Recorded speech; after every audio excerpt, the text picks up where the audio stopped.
Sorry, Brad.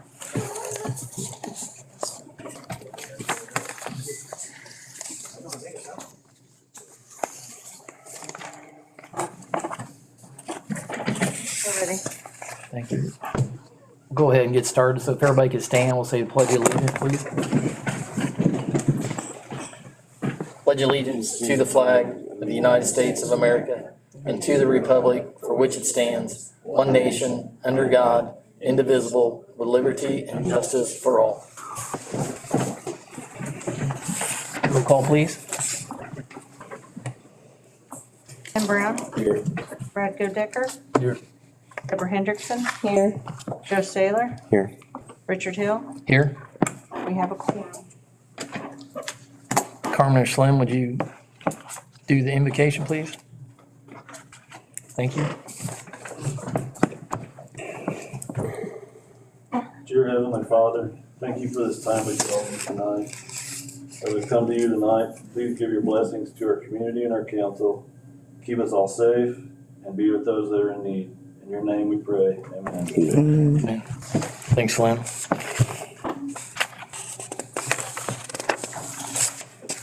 Review and approval of the agenda. Do you have any questions? Adds, concerns at all? Good. Good, Brad? Okay. Meeting minutes, April 9th, 2024.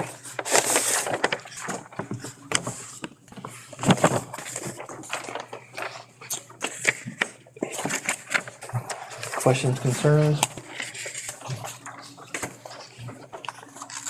I'll make a motion to approve them. I'll second. Mr. Brown, Mr. Saylor? Vote on that, please. Tim Brown, Yes. Brad Godecker, Yes. Deborah Hendrickson, Yes. Joe Saylor, Yes. Richard Hill. Yes. Passed 5-0.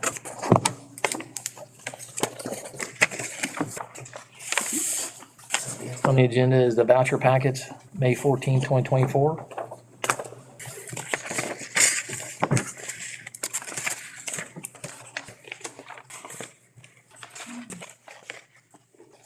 I have a question.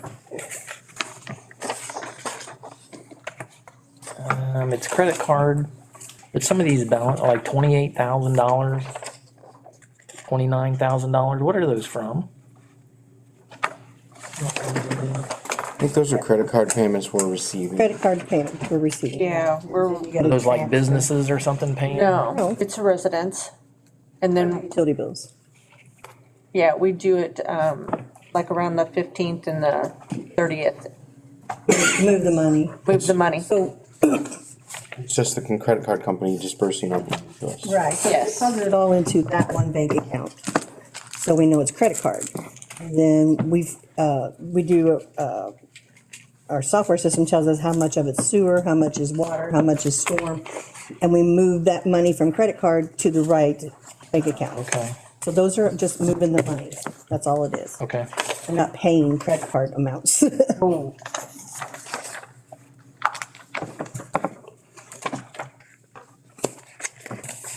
Do we have any questions? Voucher packets? Voucher packet questions this time? I'll move to approve, packet, May 14th, 2024. And second. I'll second. Joe and Deb, can we vote on that, please? Tim Brown, Yes. Brad Godecker, Yes. Deborah Hendrickson, Yes. Joe Saylor, Yes. Richard Hill. Yes. Passed 5-0.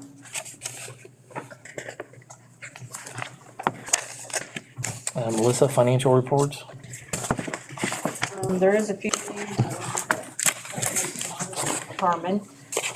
The CARES money, you have a little thing in there that we need signed, that I will move the CARES money, that appropriation back to general miscellaneous, because we already used that money and we're just putting it back in there.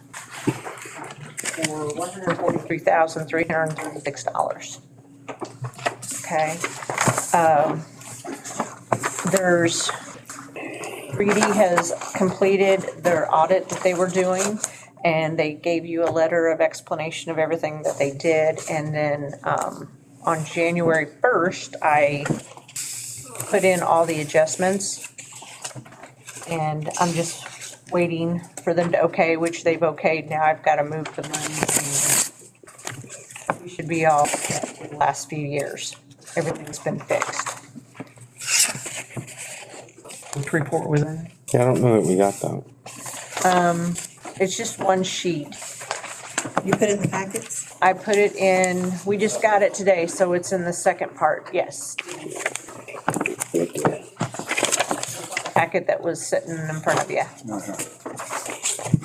And that total of adjusting was $134,357.25.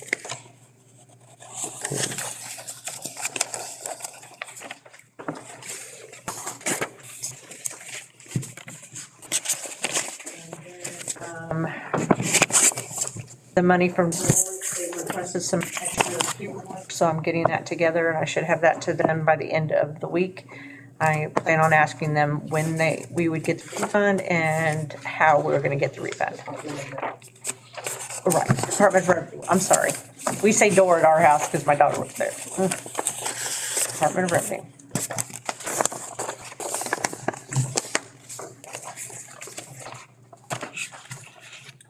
Okay, thank you. Any questions for Melissa at all? No, we have it negative in general fund. And I think it's because of the combination of all this stuff. Because some of this was, When you remove the CARES Act money there, it won't be negative. yes.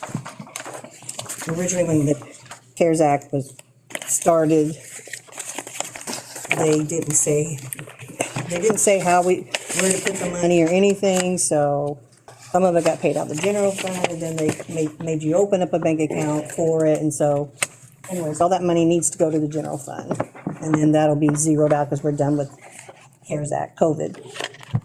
We're done with that. We took payroll out. We used it for payroll for the police department. Yes. So going back to the Reedy, so we're all square, everything's balanced, all the adjustments. Was there anything that kind of stood out that made you wonder or question mark or anything like that? I looked at some of them because the water was like 30,000, the sewer was 39,000, and general was 22,000. So it was just, In our favor or in our, we had more money than we thought, or we had less money than we thought? No, it's not even that. It's when the two deputy clerks were here, they only worked a couple months each because they couldn't do the job. So they were supposed to move the monies for like the utilities, water, sewer, storm, general. And when they would move it like from sewer to storm, and I would say, no, that's wrong, you need to correct it. And then they would, instead of moving it from storm back to sewer, they would move it to sewer to storm again. So it just got so out of control that's why we brought Reedy in. Because we didn't have time to go through all those bank statements those last couple of years. Okay. And SBOA would have made us do it anyway, because we're up for an audit. yeah, this year. I don't think it's gonna happen this year. But going forward, we'll be able to reconcile in a timely manner, or They're reconciled, they've always been reconciled, but with outstanding stuff. So I need to clear those off. I went in to fix them. So at the end of the year, when we do something else, they have to do something because it was actually for previous years. And so they'll have to fix something to get our stuff right for the 2024. And then after that, we're good. We're good. thank you. And you can always, if you need to, you can call Kevin Listener. He worked with us and he went through most of them. Caitlin. Caitlin and, Brooke, thank you. I knew it started with a B, thank you. Okay, thank you. So just to kind of dovetail with what Melissa was saying on the general fund right now, as of April 30th, it did show a negative balance, but we looked at it today and it's at positive 16,000. And once we have the CARES Act money, will be plus 143 and some change. So nothing, at first I was really alarmed this morning when I was putting this together, and, but it's just the 1101 appropriation or fund, so it's not, our general fund is not negative, so don't panic No. on that like I did, so. But the revenue is fairly similar to previous months, and then the disbursement was slightly higher, but again, with us making some adjustments and that is why. On the sewer operating fund balance is $556,000, 847 cents. Nothing crazy, and revenue and disbursement on the sewer operating sewer improvement fund balance is $537,887.32. Some disbursements, which is probably related to the project that Slim has been working on, the revenue $700. Water operating balance is $410,010.61. Pretty much equal on what we spent and what we received. And then water improvement fund balance is $1,726.51. A little bit of revenue for permits and zero disbursement. So that's all I have for fund balances. So the sales tax in yellow, that's what we talked about today.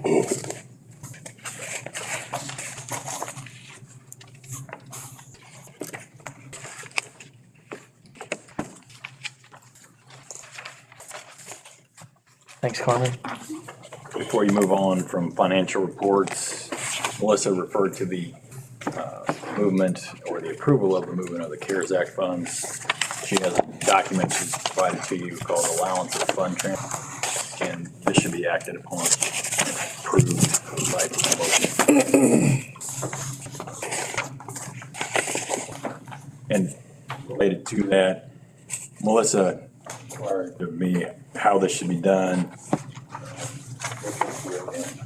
Key thing was making sure that we had eligible expenditures that could be reimbursed. And she did a report for the time period that you could reimburse personnel expenses, eligible personnel, which was basically the police and fire. And she ran that report, and that exceeded the $143,000 of CARES money that we had. So we've got the documentation in place that should satisfy the auditors on this. Okay. That fire wasn't included in that, it was just police, Is that right? I think it was just the police one. police department. For some reason, I thought there was some Nope. fire in it. Norm gave them all the CARES Act money.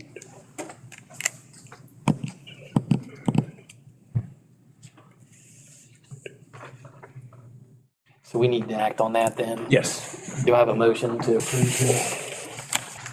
I'll make the motion. Deb? To approve Brad, the you want a transfer second? of the CARES Act money to general fund.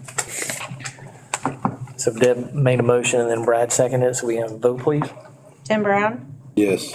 Brad Godecker, Yes. Deborah Hendrickson, Yes, Joe Saylor, Yes. Richard Hill, Yes. passed 5-0.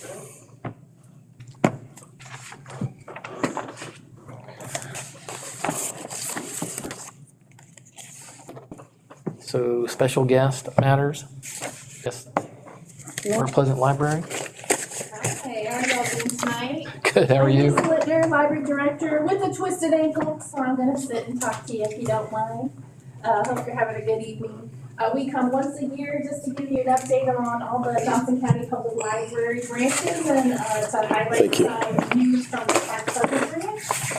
Catherine Colbert, the branch manager at Park Pleasant, is How you here doing? with us tonight. Good to see you. And anybody in the audience who wants a guide, we have our tons of summer programs. Thank you. And this For Summer is also on its way, our summer reading program that, for children and grown-ups, you get to participate. So we had a great 2023.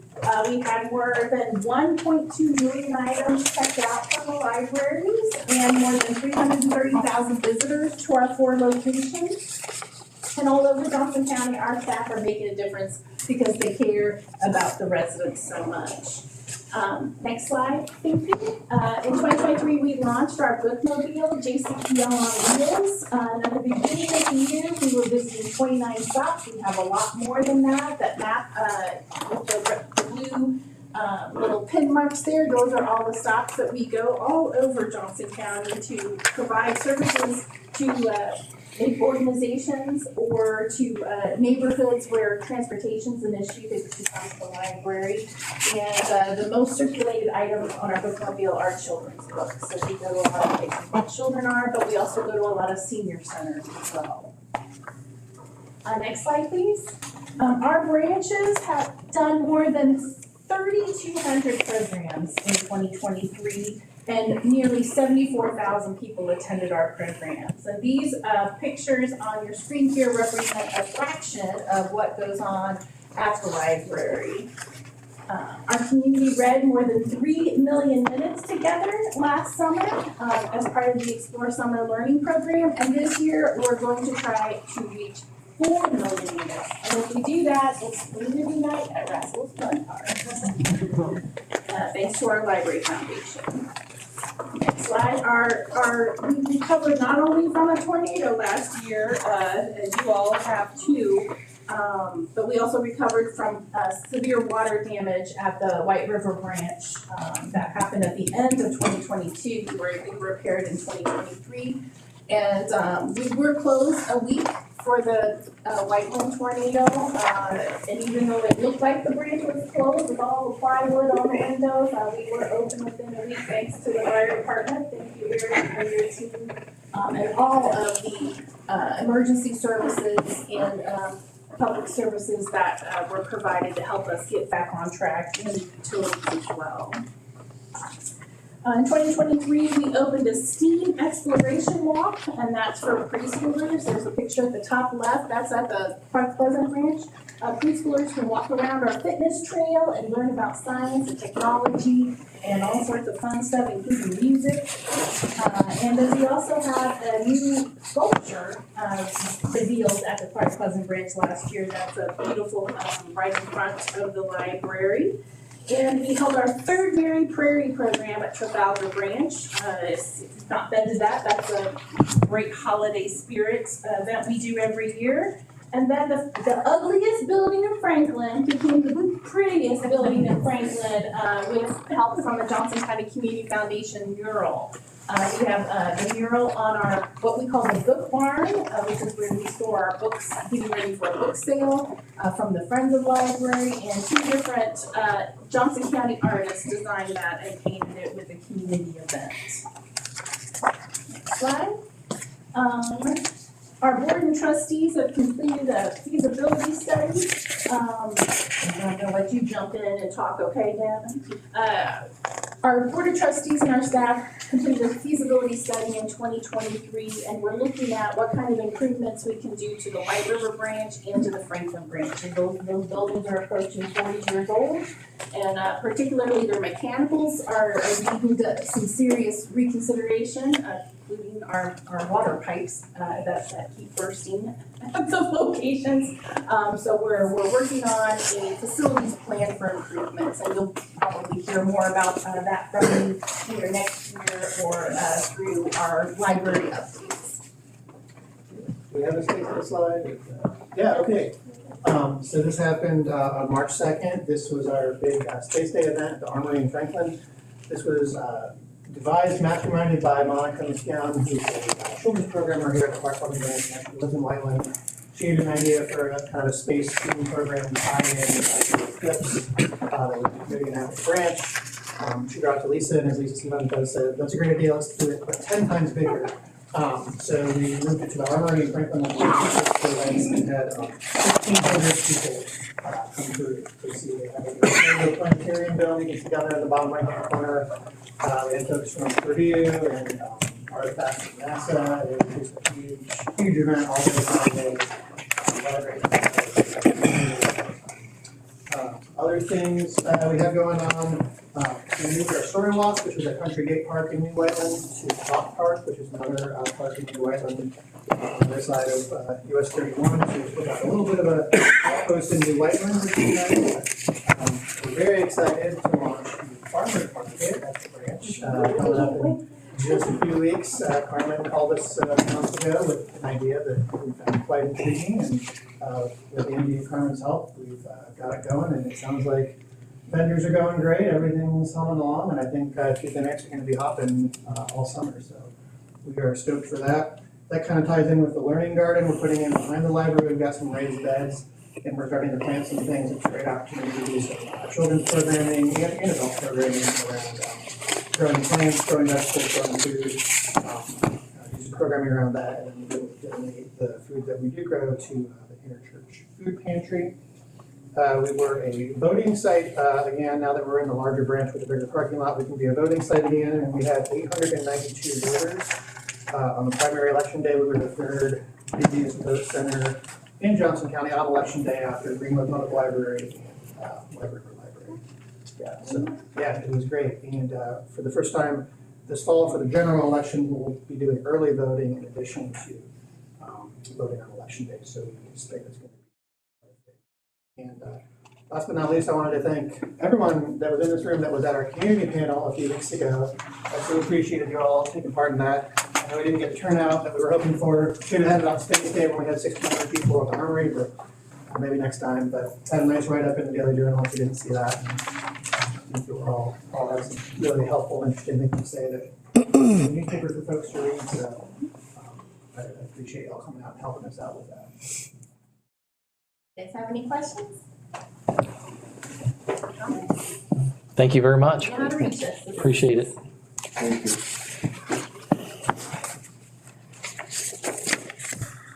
Ms. Carmen, new business?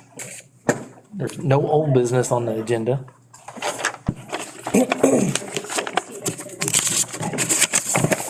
Resolution 2024-3, last month we had discussed coming to you all and taking what restricted opioid dollars that we have and transferring those to the Johnson County opioid rehabilitation grant program that is still under the process of being established.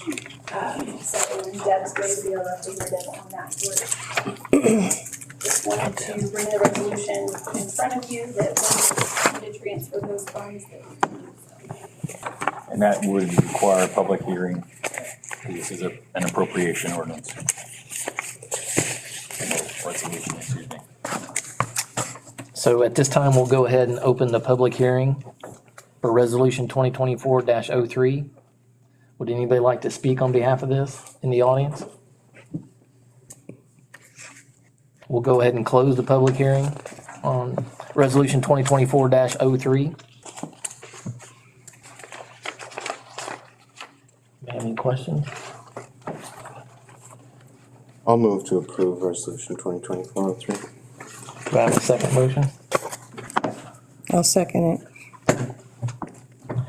Do a roll call, please. Tim Brown, Yes. Fred Goedicker, Yes. Deborah Hendrickson, Yes. Joe Saylor, Yes? 0. We have to do this is because we didn't budget. And that's what I was So we're bringing it in. bringing it in since we didn't budget last year to this year. Right. That's what it And next on the agenda, conflict of interest form for B. Smith and Byron Temple. And I'll take the lead on that. There are two that should have been provided to you. I'll start with Brian Smith.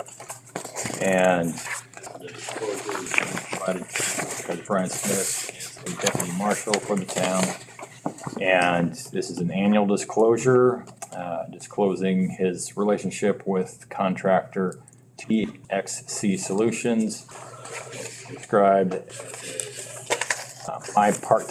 he's a part-time employer. TXC Solutions provides services for the town of Whiteland and the Whiteland Police Department. I am not involved in the contracts, purchases, or any of the business agreements of the company, and my employment with TXC Solutions is for manual labor work installing equipment.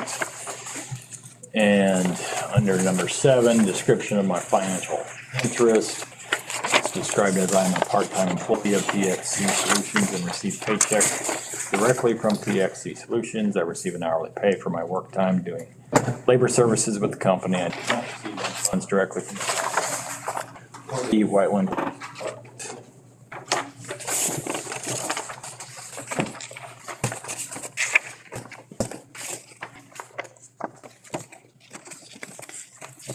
Can we do both at the same time, or? You could, except I have some additional comments on the second one. I don't think second one's Doesn't have any. It's not complete. not complete. That's, It is now. okay. No, whoa. It was just a separate. Richard, I'll move to accept the conflict of information disclosure from Brian. I'll second that. Take a quick vote on that, please.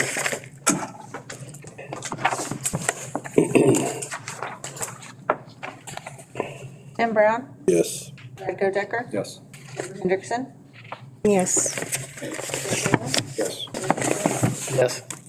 5-0. Joe and Brad. Sorry about that.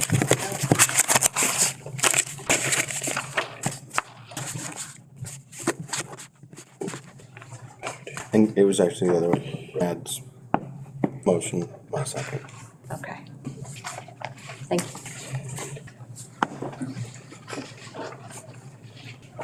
And They're all supposed to be filled out. It's missing from completely. Byron. Yeah, like he didn't put, he has to put just yes, and then Didn't he has describe to put what he thought. And then to do with whatever's. so on the Byron Temple disclosure, the revised version that it just was handed, it has basically 3 of the 4 missing items completed, and I'll just kind of walk through them. The title or position that he holds with the town is now filled in with board member for the planning and Plan Commission and BZA boards for the town of Whiteland, Johnson County. It's an annual disclosure. The name of the contractor or vendor was already filled in, but it's Professional Auto Care Center, Inc. Number 6, which is the description of contractor purchases, was left blank, and that still needs to be filled in. But number 7, the description of my financial interest, it says mechanic shop that provides mechanical service. We provide oil changes, tire rotations, etc. I think this probably needs to be cleaned up some more. You can acknowledge having. Doesn't actually describe the conflict. And I don't know that there's a particular skill on this one. Maybe I'm wrong, but since he doesn't vote on any of the contracts or claims and that sort of thing, I don't think it's a particular urgent matter. But I would at least acknowledge on the record that this is provided. It's current form, just needs to be completed, and whatever you might want to say beyond that. I would move to postpone hearing of that one until next month so that Mr. Temple is able to describe what it actually is. Technically, criminal penalties.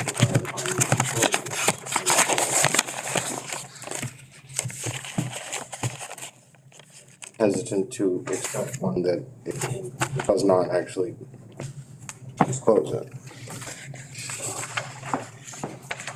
Will this be conveyed to Byron on what he needs to be filled out to be properly, I guess, vetted and approved on? Yes, sir. Okay. So do we need to take a vote to hold this and do it for next month, or do we just do it next month?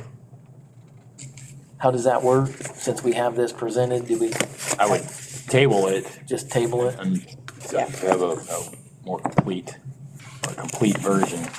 You're gonna table it? So concerning Byron's conflict of interest, we'll just table it for next month. Okay. When it's properly filled out, we'll readdress it in Okay. June meeting. Okay, thank you. Thank you.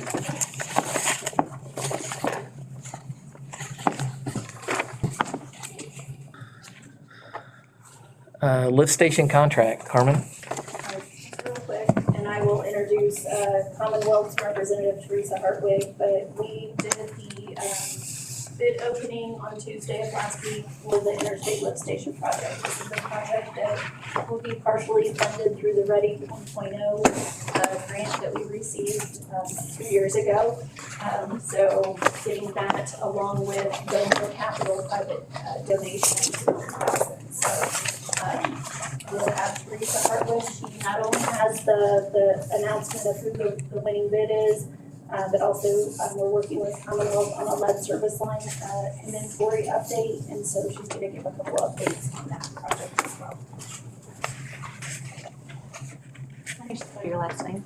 Hartwig, Hartwig. Thank you. I come as I'm Teresa Hartwig with Commonwealth Engineers. On the Whiteland Road lift station projects, we did have 6 contractors bid on that project, and the state environment gave 6, is great. The appointment bidder is Subsurface of Indiana out of Town, Indiana. And we sent a letter of recommendation to the town advising that the town accept the low responsive reasonable-based bid for the Subsurface Incorporated. Their bid, by your review, is responsive and they are a responsible company? It is. We did write the sounding letter. Okay, there I see. Because you worked with them before? I have not worked with them before, but it is my understanding that they are. I've worked with them on many jobs, many utility jobs, site development, stuff like that. They're top notch. I mean, one good thing, it's a local area company, so that's nice to keep it here. They respond to our emergency service too, for where I work, and very professional. It seems like their guys keep track of everything. I did have a question. Carmen, I think I asked you earlier this week on capacity, increased capacity. Were you able to find that out by chance?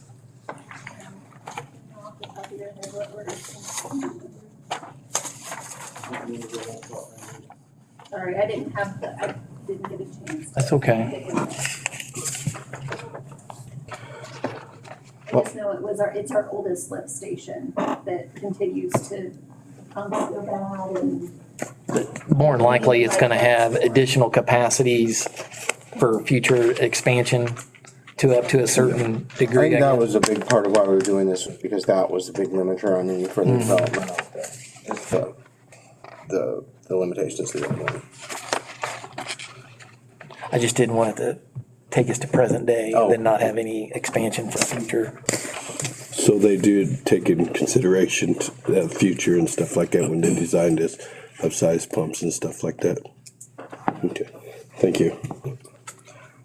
I'll move to approve the bid by Subsurface of Indiana Incorporated at $869,500.0 subject to review by the town attorney. We have a motion. Do we have a second? Nope. Mr. Saylor, Mr. Godecker? Tim Brown?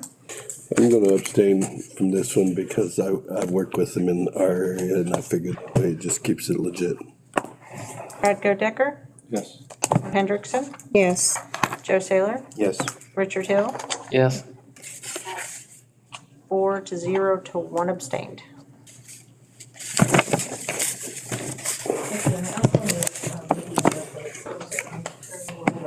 Community water systems are required to do a lead based on inventory. And last year, we worked with Highlands Lead to secure a grant to do the lead testing. And that has been related to the state's website.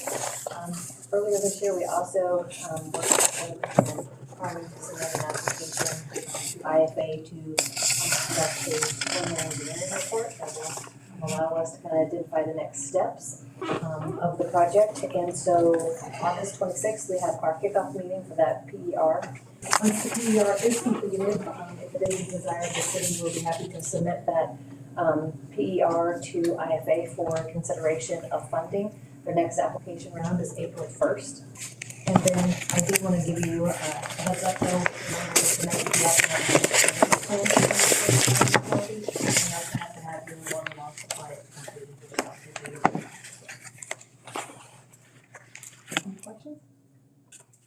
Carmen, we're on track for those two concerns, I guess.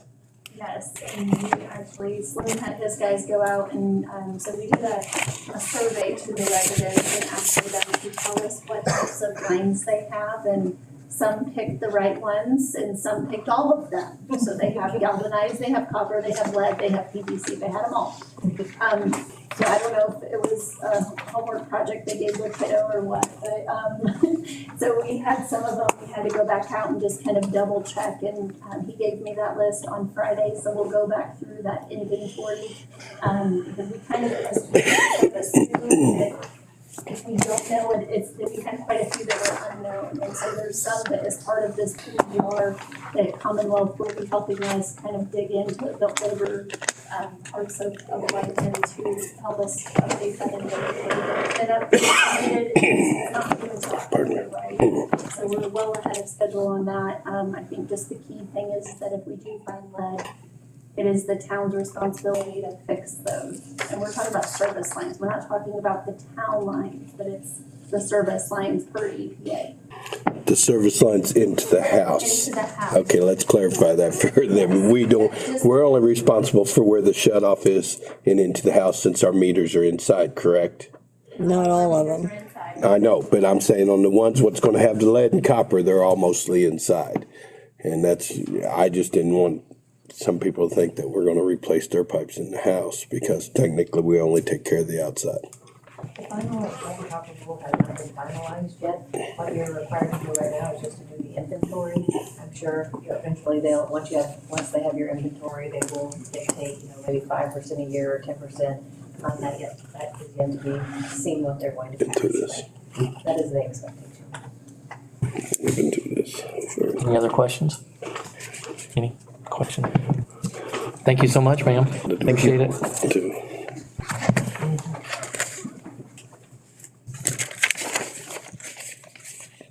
Ms. Carmen, you're next. So, on Thursday of last week, we had the trash, collection services bid opening. And received the bids. We received 3 bids, Best Way, Republic Services, and Rumpke. I had added this to your supplemental, materials today. So we asked them for a couple of things. We asked them for their base bid, which is how this is being administered today, what's being collected today, how it's being collected. And then we offered an alternate bid of 1, 2, and then there was, so real quick, just on the, as services are today, it appears that Best Way is the most responsible and responsive bidder, has the lowest bid at $72.17. That's over 4 years. Yes. So it's broken down per year. The first year would be $17.25, second year $17.77, third year $18.30, fourth year $18.85. Additional carts per month would be $6 per cart. As you can see, there was an alternate bid 1 and 2 by Republic, and Rumpke did put in an alternate bid 2. But again, their prices still weren't as low as Best Way's. And then we do allow for a voluntary alternate bid to be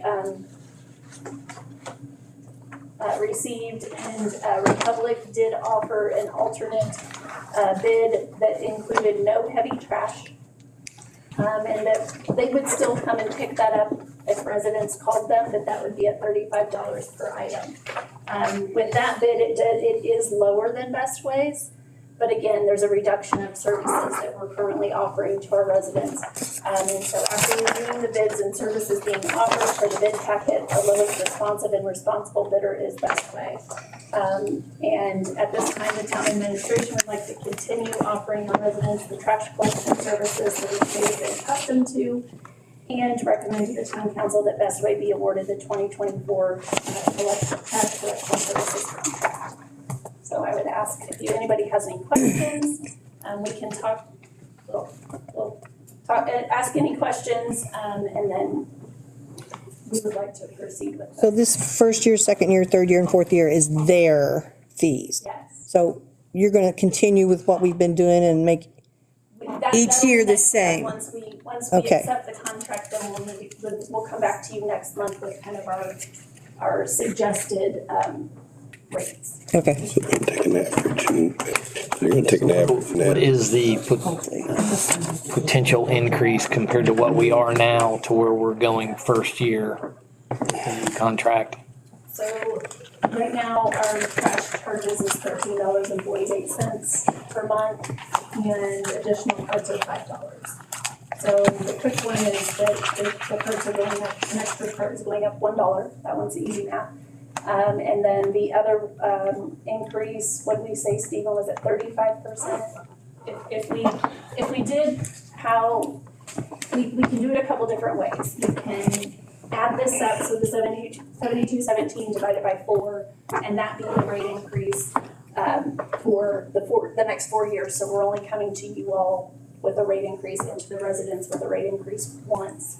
Or we could look at phasing it and looking at what Best Way is going to charge us and kind of estimating that way. So, but then every year, you know, there's other communities that increase it every year. Whereas we've just increased it the 1 year, the year the contract is the same for the next 4 years. I mean, it's gonna be about a $4 increase and No. either way, and if we do this stepped, it's gonna be like a 50 cent a year increase, so it makes a ton of sense to me to just average amount one increase, and then it is what it is. And as you can see, the other bidders were way more extensive with our increase. Rumpke's, their first year out was $24.25. 18. That would have been more than 100% increase over what we're paying now, or close to 100%. Carmen, if you were Dollars now. to provide a couple different options, like what Mr. Saylor said, just one lump and then maybe a 2 and a 4th year phase in, just to kind of show a little matrix or something, a visual.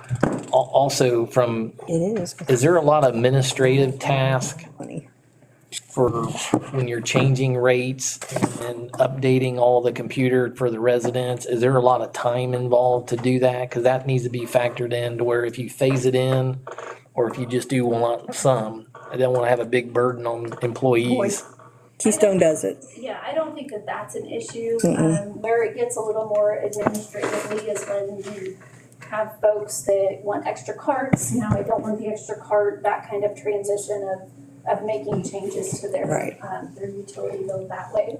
And so obviously, you know, once we set in the price, the rate, then it just auto, you know, even if we did it phased approach, we would say, you're going to use this amount, the system will automatically make that change.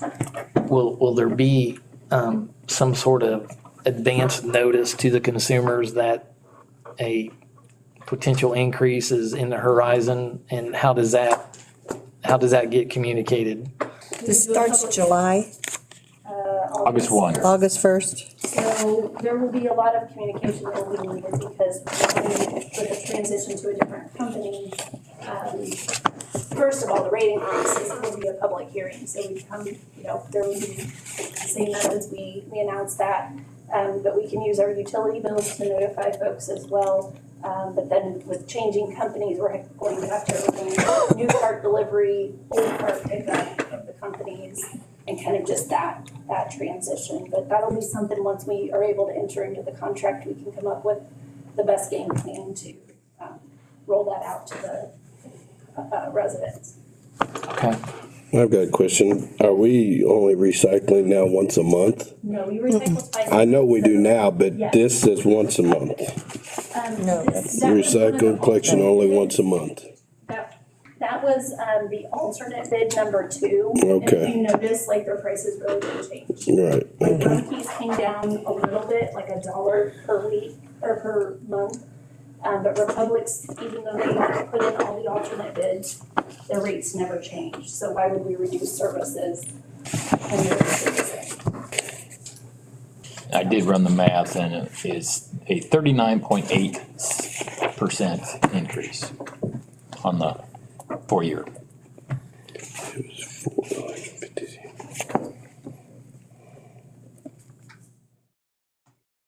So 39, so 40%, and then what, approximately dollar figure wise, what? About $5 a month. That's okay, that's what I had. And we don't do this to make money off of it. Like, we don't increase No. to make money. It's basically a wash. So just, you know, that's communication to the residents as well, you know, for the, make it easy and not have them have to pay Best Way directly. Have it all through one utility bill. So will the town still be responsible for fixing dumpsters and stuff, or is this strictly on them? We would do the swap, and that's something we could still kind of work through, but that's kind of, I had quite a bit. They were very communicative, asked a lot of questions when we were going through the bidding, the bid packet kind of process. They were very, wanted to know a lot of information in detail and asked a lot of great questions. So I'm looking forward to working with them. I think we're obligated to accept the lowest responsive, and I haven't heard any concerns that Best Way's not responsible. So I'll move to award the contract under the original bid, not under any of the alternate bids. Best Way at a aggregate rate of $72.17. Second. Have a vote, please. Brown, Yes. Brad Goodricker, Deborah Hendrickson, Yes. Joe Saylor, Yes. Richard Hill, Yes. pass 5-0.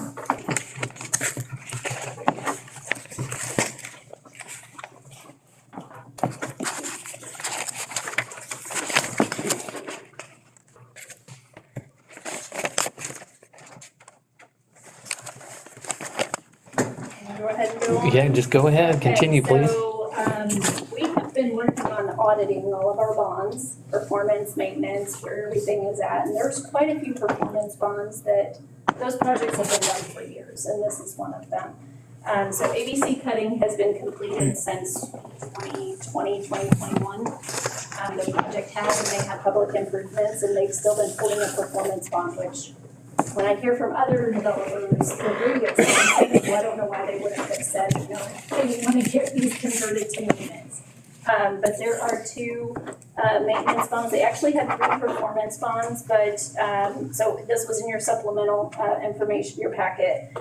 They had 3 performance bonds, but previous administration gave them permission not to include the sidewalk at this time. So they did not install that sidewalk, but they are a concrete cutting company, and they, Drew, has said at any time if you want us to put that sidewalk in, we were putting it in. But they just, right now it'd be a sidewalk to nowhere, and so, I told them that was fine for now. But like I said, I don't know, I think that was when Kevin McGinnis was town manager, had told them that they didn't need to put that in right now. So I have 2 performance bonds that I'd like to ask to get converted into maintenance bonds. Those were for the water main extension that they had conducted, and then the road improvements. The amounts have been verified, and Stephen has just a couple minor changes on their maintenance agreement and the bond forms. So it has been with Stephen for legal review, but I would ask that the town accept the water main extension and the street improvements along Warrior Trail to be converted, to be dedicated and accepted to the town pending legal approval. I've got a question on that sidewalk. Is he sending a letter stating that he's gonna do, because just word of mouth, Yeah, no. I mean, it don't work out. He'll do a letter. They have been a great partner since the town, and that they've been excited before they built the facility, and they've been a great eyes on the scene for different things out there on Warwick. As long as we get a letter stating that it's in writing, and I'd probably just get it notarized, that way it's 100% legal, we're good, protects us later on in life if something happens. Hey, Carmen, just a quick question, just for clarification. So typically your maintenance bonds are like 3 years, right? Yes, I'm sorry, I forgot to mention. So I talked to Stephen, and I said, this project has been done for like 4 years. But per our code, they have to convert it to maintenance. So I'm asking for a 1-year maintenance bond. Because normally, even if it would have been a 3-year after they completed the improvements and converted right away, we would have already been past that 3 years. So we're asking for a 1-year maintenance bond. My question on that is, whose fault was it that it got missed? Did they not catch it and say, hey, we need to release him? Because 3 years extra on a warranty is pretty good. I know. I mean, so to me, I'd want to leave it at the 3 years. Like I said, there was, I guess I would say the town had a part in that as well as the developer.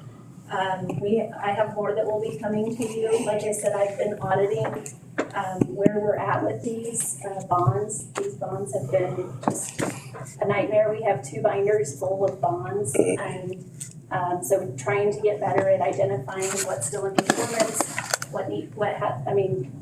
you guys got to see what Saddlebrook brought. Because usually the company will bring it in. They're a little bit better. They just bring so many at one time that it's just overwhelming and it takes a lot of, it's tedious. But Dollar Tree's another one, and they've had improvements that the town manager at the time told them they didn't have to put in, and I'm waiting for documentation that says why they didn't put it in, before we get that dedicated and accepted into the town. I've been in my previous experience, normally, they're the responsibility because they're the ones paying for that bond, and the bond comes up and they call in and say, hey, we're ready to do this. Unfortunately, that's then again not our problem, and I feel 3 years on another maintenance is a good warranty for us to protect the town, protect the residents of everything going on. If that water main blows up, something like that happens, it'd sure be nice that our guys don't have to fix it. Just because they missed the deadline, it's no different than, taking care of other things too. I mean, just my opinion, I think if our ordinance says 3 years, by the time they turn it over, then it's 3 years to me. Does our ordinance say 1 to 3 up to 25%? I will double check. Because I know we have accepted. Since they didn't file. What looks like I'm just going over when you say 3 years, it's like, I'd love to have 3 years extra warranty on my truck, with cars and stuff. There used to be a minimum of 10%. Mm-hmm. And Then we moved it up. Yeah. A lot of them. And I don't remember if we moved everything on maintenance up to 3 years, or if that was when I was not. Going back to my original question, so going forward with everything that you're kind of, pulling out and digging out and so forth, is the standard going to be stick with the 3 years to like Tim's point when, just because they didn't notify us, or are we going to lean towards it's been 4 years and we're going to, go with a 1 year? So that's my thought. Is this an exception to the rule, so to speak, here, since it's been 2020 since it's been done? Right, they asked me if I would be open to a maintenance bond of 1 year, and I said I would bring it to you all and see what your thoughts were on it. So, Tim, I'm not absolutely sure. Are you saying that we should have a 3 years from today's date, or that? Okay. Yeah, because what happened, normally a bond company, and I've dealt with bonds before and stuff, normally they call in and call their bond in and say, hey, our maintenance bond's up, we need to switch this over, and then they set it up and we release it. Well, unfortunately, that's not our fault that we didn't do it. We can't keep track of every bond. Carmen's got plenty to do without going through and saying, oh, this bond's up today. So just because it's their fault, I don't see where we should vary from what we normally do. And if it's 3 years, it's 3 years from the time we accept it and say, okay, now they start their 3 year maintenance bond. If it's 3 more years, that's how I'm. They've been bonded at a higher amount on their performance bonds that they've had to carry for. Correct. 3 extra years. So we've kind of gotten more insurance than we normally would have, right? Yeah, but right now it starts again. I've seen projects where there's issues after 4 or 5 years. I get what you're saying too, is to be fair on them, but then again, this is not our fault that they didn't start these. So we're going to go out of our ordinance, or we're going to go out of our way of doing things for everybody else to say, okay, well, we're going to give this guy, since this happened, well, how many else are we going to have to give down the road? If Carmen's saying there's a lot of bonds, that's in a book of them. Are we gonna have to give this? What if the next guy asks for 6 months? What if the next guy does this? I think what I'm concerned of is setting precedent right now, saying this is where we're gonna stay and go from there. And that way Carmen knows exactly if someone calls her and says, hey, I'd really like to do this. She could say, well, council done set precedent on this one. This is what's going on. You're more than welcome to go ask for it, but this is what we've done with the very first one that we're working on. And it just kind of gives you a guideline of where you can be at. It's just my simple thought. And Carmen, so like, I mean, I respect what Tim said. Partner, said it over and over again. They've done everything. I mean, brought a great business to town. And so, yeah, and like they voluntarily are like, hey, we'll definitely move over to a maintenance bond, but can we do it a year? And they're still exceeding all the obligations that they had.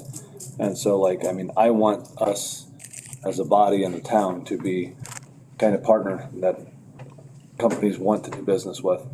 And so, I mean, I think that that sounds fair. And so I'd be completely against trying to rake them over the coals. And I think that sounds very fair what they did. So. And I agree, but my stance on it is 3 years. And that's what I like about being on the board. Everybody's got their own opinion, and I think it's great, but it is what it is in my opinion. What does the ordinance say?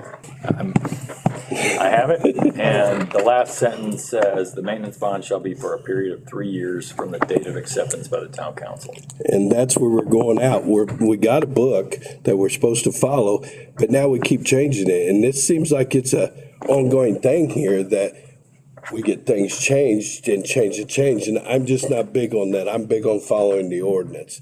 And that's only my concern. And I love working with businesses. Don't get me wrong. It's not that I'm trying to ding anybody or I don't want someone to come here. But rules are rules, and we put them in place. If one company's going to get by with this, how many more are going to come and ask for the same thing that Carmen's going to have to present to us? I guess what my concern is, where do we draw the line? How many businesses do we do, or how many maintenance bond do we do? Do we pick a number, we're going to do 5, or do we pick a number, start it now and be done with it, or go from there?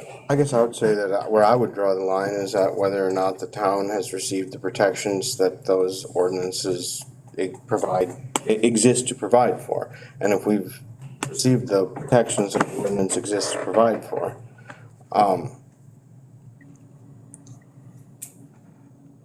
I'm hesitant to want more.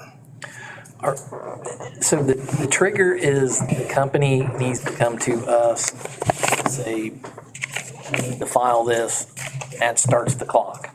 So we've missed that communication. Is that something, is an email? Is it a conversation on the phone? Is it some sort of notarized letter that's supposed to come? It's usually up to them, but I will tell you that the business owners that are building or wanting to relocate to here or anywhere, they just want to come and do their business. They're not into all this legal and bonding and things of that nature. So really it could be like the GC that but it is their responsibility as the developer to come to us. And like I said in the beginning, performance bonds cost a lot more to carry than a maintenance bond. And so I don't know who's been paying that bond or because usually they're very anxious and want to get that performance into maintenance sooner rather than later. So again, I don't know in this situation if it was their GC just kind of was like, well, here, I need you to pay X amount this year. And how do you know the performance bond's being paid all this time? How do you know it wasn't just for? That was my next question. It could have been just for 1 year and they've gotten by scot-free until you caught it. And that's my whole point with this. We don't know if they've paid anything. Right. We can assume that they're doing it. Right, we've never had to pull it, so we can assume they did. But a maintenance bond, we keep in the safe, we keep on record. We know that it's 100% paid for right then. If we have a problem, we can go to that maintenance bond, pull it. We can get the work done, and it goes against that bond. Performance bond isn't released until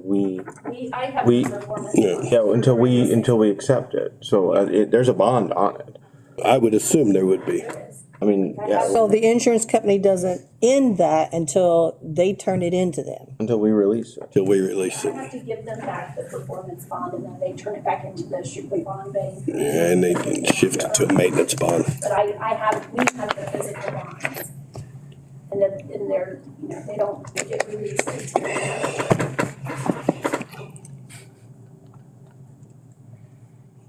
I even give the maintenance bonds back to them once they expire. Correct. Is there anything that's factored in with some of the, you know, turnover and tornado that we've experienced the last few years to where maybe something was missed or something to where, because I struggle with, I understand what Tim's saying, you know, it's in our book, but I also understand what Brad's saying, that good partners and stuff like that. So, you know, this is gonna come back around, obviously, with the comment that you made about trying to clean some of this up. So this is just the first of many that we're gonna have to decide on how we're gonna manage through this. And so, I mean, to me, the take-home message is, we're having work done, they bonded out, we need it for a set number of period of time. And then that's what we're trying to have covered. And they kind of did that. Yeah, that is being done. Now, like semantic games and stuff, like unfortunately, somebody didn't, set a reminder to follow up and have it shifted so you could reduce your level of insurance, like that, for the business or whatever. But I mean, we've said, hey, we need to have coverage for such and such a date. No one's disputing that or arguing it. We've established that they're exceeding that and offering to do even more. And so, I mean, like, we're not creating any shortcomings here at all. The performance bond doesn't cover the same thing maintenance bond does. Well, it's for 125%. It's 125%. If they don't make the improvement, that's an opportunity for us to come in and pull that bond so that we can do the improvement. I mean, if they say they did the improvement, but they did a half-baked job on it, the performance bond, we don't have to release that basically until all those defects are cured, and we wouldn't. And that's where we have our folks go out and do the punch list to check and see whatever said improvement is. We have standards that, if it's a storm line, they have to camera it, we have to inspect it, make sure we're good with it. Sanitary, kind of the same thing. So our folks go out and make a punch list and say, there's a crack in this sidewalk, there's, a crack in the curb or a chunk out of the curb, and make them make those improvements before we come to you to have the improvements accepted. It's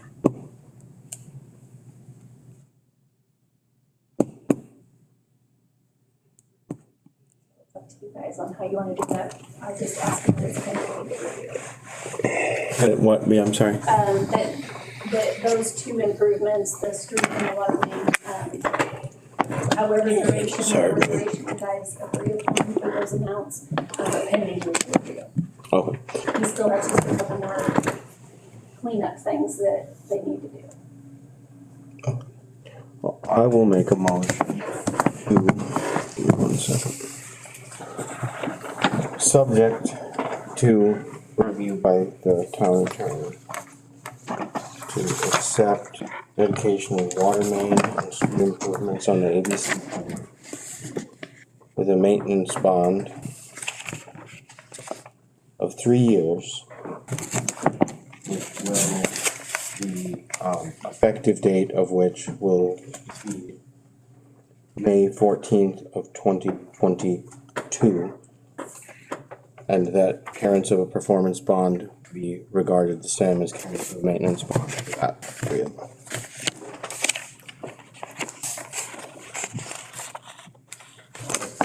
Last part.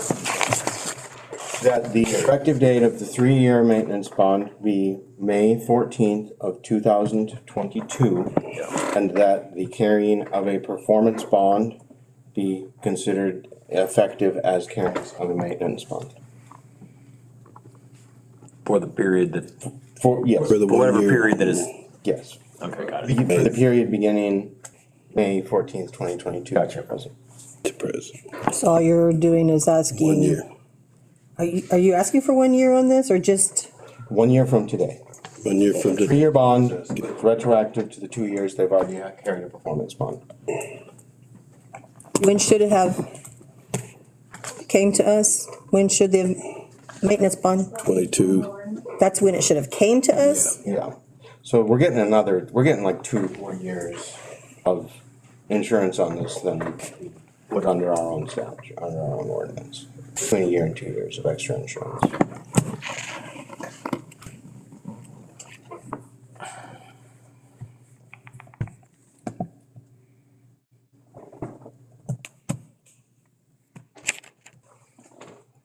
Been a motion and a second. You have a second? Sorry, I was thinking. Roll call, please. Tim Brown, No. Brad Joe Decker, Yes. Jim Hendrickson,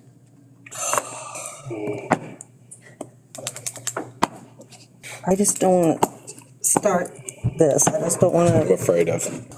I don't want nothing that we have in writing to stick, ever. That's what I don't want. And so I'm going to say no. Joe Saylor, Yes. Richard Hill, No. 2 to 3, didn't pass. So for clarification, for just, I guess, to work out some details since this is here. So when Carmen brings up all this, I mean, we all need to be on the same page about, we got to kind of clean this up and take in consideration. Are we gonna, this is a difficult situation to be in because these things have lapsed and they haven't been taken care of, but yet we also have an ordinance that we should be following as a guide. So this is gonna set the precedent. So would we all be in agreement that we're gonna follow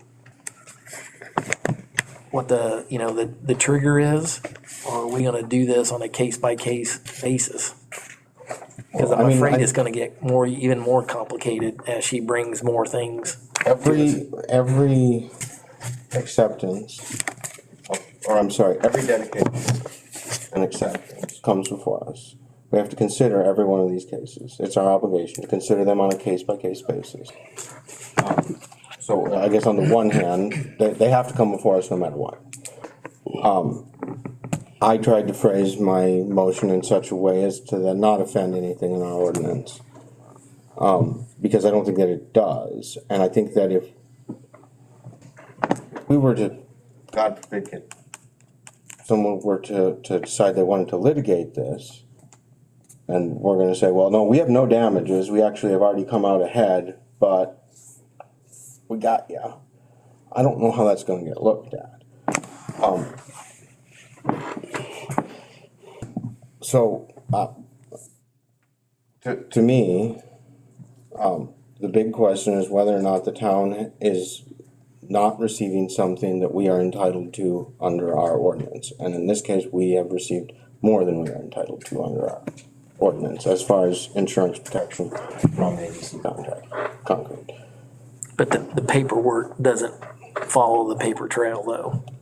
Well, no, but I mean, at the end of the day, it's kind of like the old failure to sign your registration ticket that the cops could write people. But they did away with because, well, there was no, and in this case, it's like if you signed your registration too much. I guess is how I see it, but they all have to come before us. Right, and I think that's okay for them to come in front of us because everybody likes to present their own case. And I think, we're gonna see a lot of these. And I'm just, like I said, I'm curious if Stephen's thoughts on it, but that's just how I felt. But it's definitely gonna be a case by case. They're gonna come here and ask. So we'll just have to cross the bridge. I'll read from the ordinance, some additional material. And this is under the maintenance of public improvements. The petitioner, which in this case would be ABC, shall be required to maintain all public improvements serving the subdivision development, in this case it's ABC's property, and provide for snow removal on all streets until acceptance of said public improvements by the town. It then goes on to say to assure the satisfactory condition of newly installed public improvements at least 1 week prior to acceptance of the public improvements, the petitioner shall file a maintenance bond covering all public improvements serving the development in an amount equal to 25%.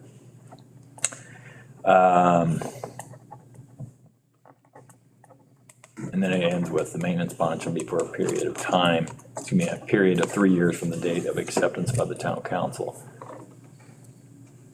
The opening part that I read to you about the petitioner shall be required to maintain all public improvements. They have, this entire time, had that obligation, whether it was backed by a bond or not. So, though it says 3 years from acceptance, you are the town council, you have the discretion to vary from what it says if you deem that the circumstances warranted. It's your discretion to do that. Well, I guess to me, the first sentence in sub B on that means a lot. To assure the satisfactory condition of newly installed public improvements. That's, blah, blah, blah, the petitioner shall file a maintenance bond. These aren't newly installed public improvements. They were installed 3 years ago. They were completed 3 years ago and have been shown to be in satisfactory condition. So what, does it say anything in that ordinance that they must file either via notarized letter, or something like that, email? What's the stipulation on letting us know that it's supposed to transfer from one to the other? The only thing I can think of that relates to that is they are to complete their improvements within, I believe, 2 years, yes. Which in this case they did, I believe. But on that, I'm not sure that it gets to that granular of detail. It basically just says that If they're required to complete it within 2 years, how do we know if they don't file the maintenance bond? There's a perception from another contractor when I brought this up to them is they thought that if they just did it within the 2 years, it just went away. And I'm like, well, we need to accept the infrastructure, but this wasn't ABC, this was somebody else. But that's, if they don't complete the work within 2 years, the town It sounds will like that bond. the process is very vague for notification, going from one to the other. Did we plow the snow out there? Have we been plowing it since much in their it interest. started? So, It's financially, and so they are paying. right, so right there, Yes, sir. we're gonna save them money getting a plow truck out there, That they, To get to that that. plowing it. required And that's money, We've so, also kind of since 2021. right. So my point is I think there's a give and take. And I like to follow the book, so But if they don't just my thoughts. notification process, then it's interpretation Well, of I mean, when the clock starts. they're in, I mean, it's really, somebody's gonna get tired of paying that insurance bill. But you can't stop it. We hold the Yeah. bond. My decision. I was just commenting to Joe that it just seems like it's very vague on, going from the one to the other without some sort of, you need to do this and file this with the town. It's to interpretation kind of vague that doesn't give us, in my opinion, doesn't give me A guideline. a kind of a guideline, a reference tool to make a decision, so to speak. If you don't file it, then, how does the town know? Other than the fact that it costs them more money from a performance bond, 125% of the project that they're supposed to be carrying, but yet it was made mention that maybe we don't even know if they, is that a true statement? We don't even know if they had the performance bond? Well, no, we hold it. We hold We have that? Okay, so we have that document. It's just never triggered to go to the next step. through their company.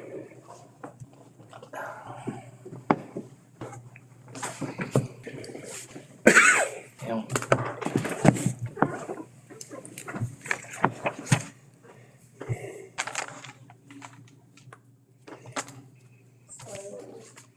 We're not gonna make another motion? Okay. I don't know. So, I don't want to. I think what we voted on, Okay, well, but hang on, if we don't accept, we're gonna get sued. I thought, Work, and we have to accept their their, I thought we did, okay, I see what you're saying, Well, excuse me. Yeah, we, We don't have to accept if they haven't complied with the ordinance requirements for a maintenance bond. no, what I'm saying is that, we, if they have performed that portion, if they've satisfied their performance bond and want to dedicate and accept to us, sure, we can make them carry a longer maintenance bond.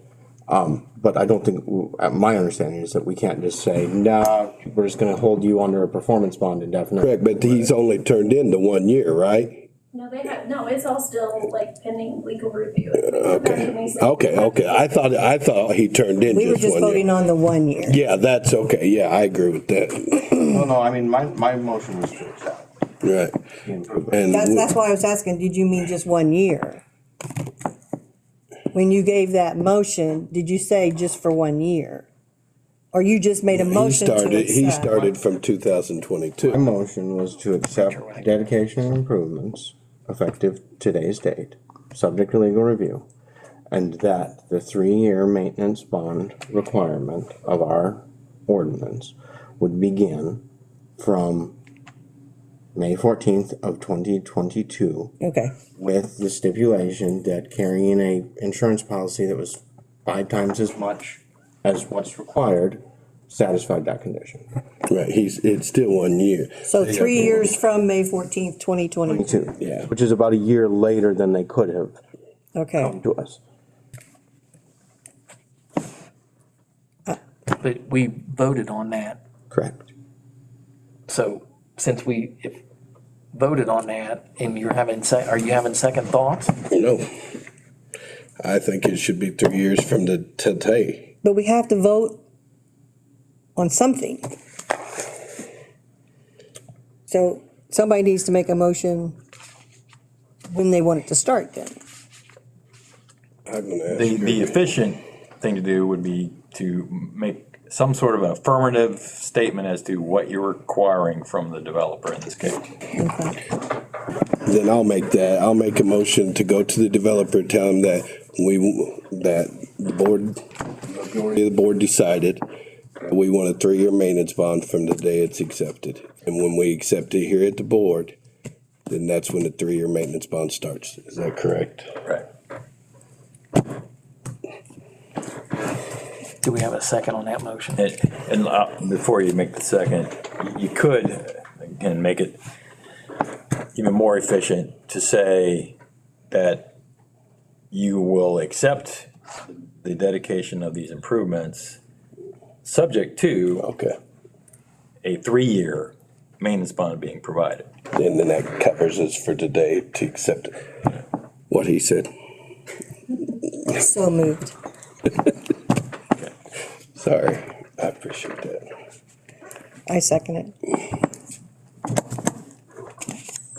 Roll call vote, please. Tim Brown, Yes. Brad Godecker, No. Deborah Hendrickson, Yes. Joe Saylor, No. Richard Hill, Yes. Thank you very much.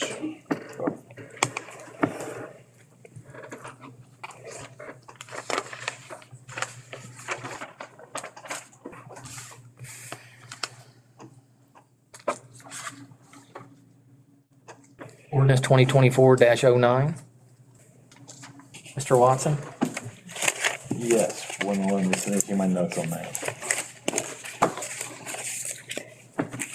All right, you may recall that last month I presented to you a new law that was adopted by the state legislature this past session that allows you to adopt rules concerning the conduct of your meetings, and in particular to provide some guidelines and enforceable rules on how persons attending the meeting must conduct themselves.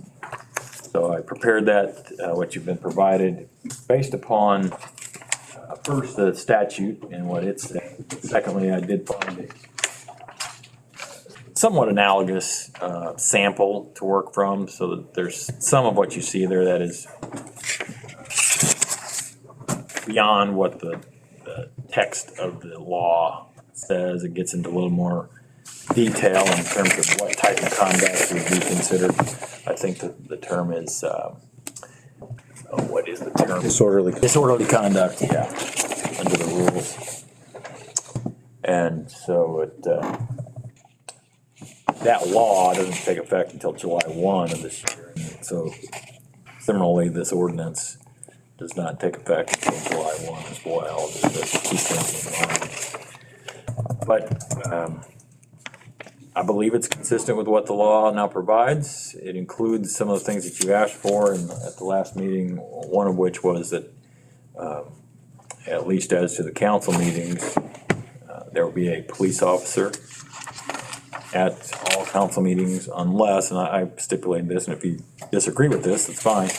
But I tried to give a little bit of flexibility on that to the council president in the event, and what I was really imagining was some short special meeting that really wasn't expected to be anything that was contentious or be a particular concern from a safety standpoint and so forth. That if the council president determined that it wasn't necessary to have a police officer at that meeting, that he could that they didn't need to come. I think Joe had asked for a little more detail in terms of what type of conduct would, a violation. So that's where those more specific things were included. So if you have any comments or revisions that you want, or if you want to just treat it as purely an introduction, and we can put it on the agenda next meeting and in June for a vote.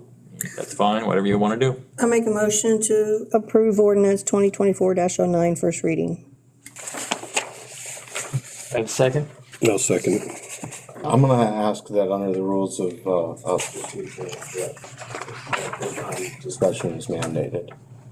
I have some questions and things I want to say about it before we take a vote on the motion. Okay. I want to make sure I understand what you're saying, Joe. Is it specific to the content of the ordinance or something else? Yeah, specifically the content of it. Okay. So there's a motion on there, but I believe that the members of the board have the right to No, discuss after the second. after the making of the motion. I think that's actually. Oh, yeah. I agree. Well, that's standard Robert's rules, although we're not subject to following Robert's rules, but standard. I guess when I read through it, I marked up a couple things that I thought were worth at least consideration. The first was that under sub 2, I would generally strike the attacks or slander portion. I think personal threats are a very objective standard. Personal attacks or slander are very subjective standard, and as elected officials, we're all public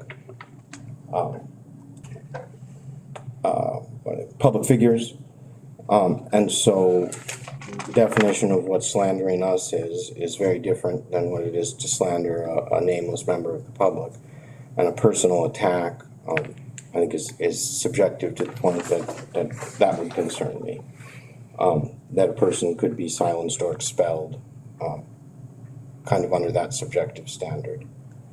The second thing that struck me is that under sub 6, I would like that to read perhaps obey the rules of the council enforced by the presiding officer, instead of obey the direction of the presiding officer as to when and how long they can speak.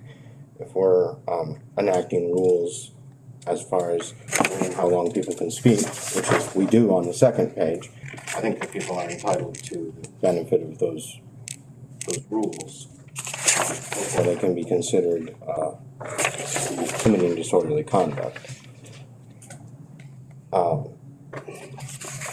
And then under sub 8, I would strike otherwise and replace it with the word intentionally, because once again, we're talking about highly subjective words like distracting, disorderly, or disruptive, civilized.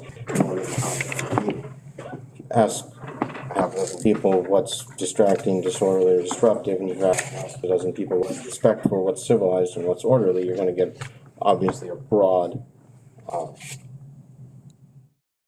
variety of opinions. So I'd like to add the word intentionally there to make it clear that for a person to be violating this, they have to be doing something that they intend is to distract, be disorderly, or disrupt the conduct of the. So those are the three things that I would like to at least consider before we vote on this.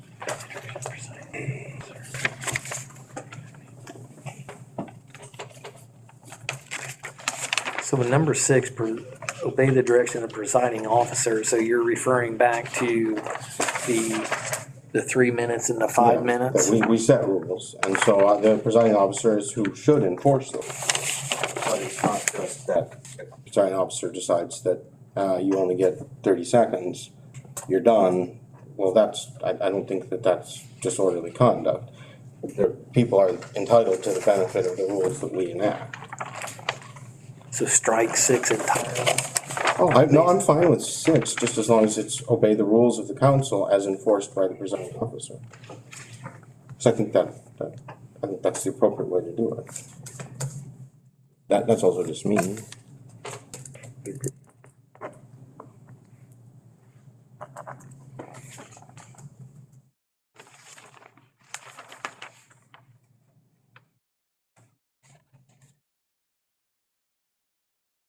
Is the 3 and the 5 minutes the standard that, like, that at the discretion of whomever allows, or is that? We had enacted a rule, I think, of 3 minutes, but it was never codified as an ordinance. It was just a rule of procedure. And it goes back to so far back that I'm not even certain if I was on the council when it was enacted. But that's just to kind of keep some order to the public speaking, so to speak. Those time periods were, one, taken from the discussion at the last meeting, and then two, very similar to what the Planning Commission and BZA rules are. It's either 2 minutes or 3 minutes. I think it's 2 minutes, unless you're speaking on behalf of a group. But I believe at the last meeting, the direction from the council was to start with 3, I believe. Is that what I put in there? Yes. Yeah, so that obviously can be changed as well, but. And would this abide to the other BZA and Planning Commission?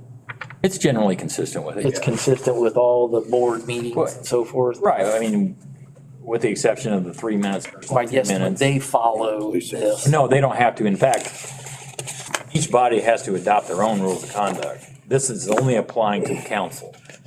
So you're not dictating anything to the Planning Commission and BZA by adopting this. I don't think we have the ability to, even if we wanted to. Correct. That's why it was drafted that way, because the statute is very clear that it's the governing body that has to adopt the rules. And you're the governing body for your meetings, but not for the Planning Commission. But wouldn't it be a good idea to have this for your other boards to follow, to where you don't have? It's, you know, it's a policy decision. And I don't think it's a bad idea, because you never know what might come up at a, you know, particularly a Planning Commission meeting. So we could suggest to them as well that they adopt something. I mean, if they don't have anything. Oh, they have their rules of procedure, and it's it has time limits, and it talks about, you know, discourteous behavior and stuff like that.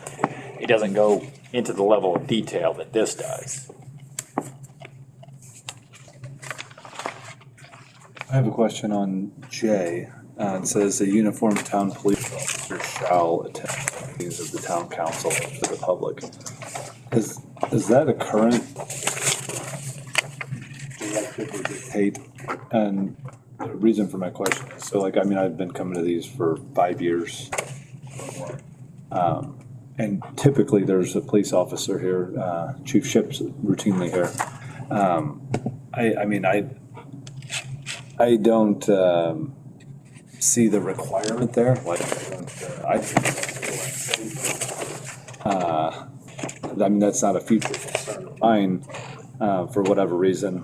And so, like, I mean, with the language there, I mean, you know, what happens if there's need elsewhere and we're occupying, our folks that may not need that? So, I don't know. I mean, I feel like it's like, oh yeah, it's someone from the department certainly is encouraged to pop in or be here, but requiring it through shall seems unnecessary to me. But that's just my own opinion on that. So, Again, that's a policy decision. Correct. Anybody else on the council have an opinion on that?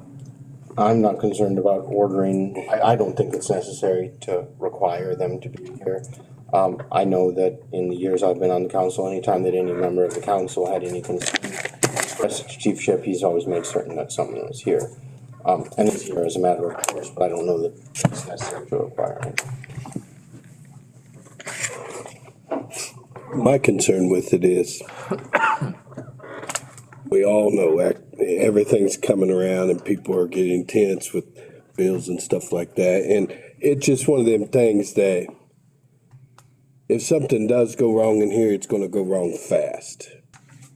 At least if we have an officer on site, it is going to kind of use the situation a little bit. And like you say, he's Mr. Ship's here all the time anyway, so it's one of them things.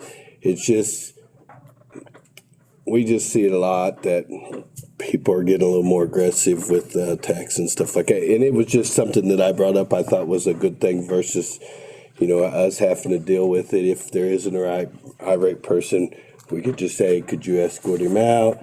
Kind of keeps the peace with a police officer doing it more than one of us asking it to be done. And if we remove him, let's say if it gets to that point and we remove him and we do something wrong that we're not trained to do, like the police officer, or how to handle someone, how to take them down, or how to do something, then that's going to put us in liability. That's going to get us where we could get sued if someone comes in here and starts throwing a fit and then a fight breaks out and we try to intercept it and escort him out. We're not properly trained on how to remove someone without, I guess, hurting them or anything like that. And that was my only thoughts, at least with the police officer. He's been trained on how to escort someone properly without getting into a situation where, and that was just my concern. And it was just a suggestion. I can live with it either way. But that was just my suggestion, is to protect kind of us five up here from someone what gets upset out there, and then we try to remove him. And then it gets into a he said, she said lawyer kind of thing. The statute doesn't allow us to remove anyone. Okay. In a physical fashion. It allows. Who would remove them then? Well, the dispatch would get someone on the So home. we'd have to call the police, and then it could be 15, 20. No, you just don't know what situation you guys would be in, that it could take a few minutes for them to get here. And that was my only thought, is at least if the chief was here or someone was here, it would kind of help kind of rectify, get the situation taken care of. But like I said, I can live with it either way. It was just a thought I had, is trying to keep peace in here and keep us from getting, you know, into an altercation with someone. I'm sorry. Go ahead, sir. Interrupted you. Go ahead, sir. I was just gonna ask Chief Chip which he prefers. I don't like the shall be here. I mean, we'll be here. You know, we could have a situation where I would have to leave or somebody real quick. Usually we know when we got an agenda coming up that's gonna be a heated topic. So we're here anyway. We come through. Most of the time I'm here. Okay. Anytime. If it's a heated agenda, then we gotta make sure for sure somebody will be here. That's kind of, I'm gonna agree with the chief on that.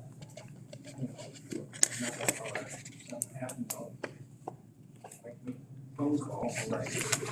Is it something? I look at the agenda every month to see what's the topic. If it looks like it could get heated or something, I'm always here anyway. And if I'm not, I always provide somebody, have somebody come to set in as long as they can. Right, and I've noticed that you're always here, or someone does set up. the shall word, as long as someone's here, kinda, or in, Recommended. which, well, I mean, I understand, but it's just kind of a thing to keep. Discretionary Here, attendance. they're not gonna raise their voices loud, they're not gonna get upset with a police officer here in full uniform. It's a lot different than if it's just plain people out. I don't know that we need to. Or not even have it all. So that was my only concern, it's just to kind of calm the situation down.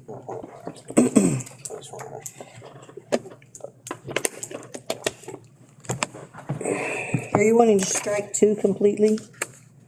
No, I would have 2 read refrain from personal threats. I think threats are an objective standard. Strike personal threats. So No, that, I'm sorry, no. I would have it read refrain from personal threats. I would strike attacks or slander. So I think Oh, okay. text, okay, particularly to public. Right. totally different. Yes, sir. I have not had a chance to review that at all. Does that correlate with state statute as far as disorderly, where we have to take somebody out and make an arrest, we gotta be able to correlate the state statute, giving us the authority to do it? Yes, it's not the criminal trespass statute. It's a new statute that's coming into effect in July that basically lays out the circumstances in which you would remove someone. Council meetings have been getting heated.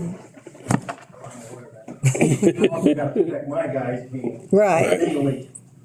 So we're just doing this, we're just adopting this because the state statute says. Yes. Yeah. Our side, you gotta arrest somebody. You gotta be protected to arrest them, 100%, and I agree with that, but you can get by with protecting us, and get by with it because you got the law on your side a lot better than I or anybody up here can do it, and we don't have the law on our side.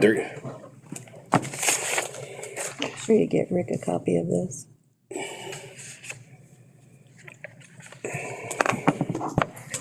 Okay, so 2, you want to strike out attacks or slander.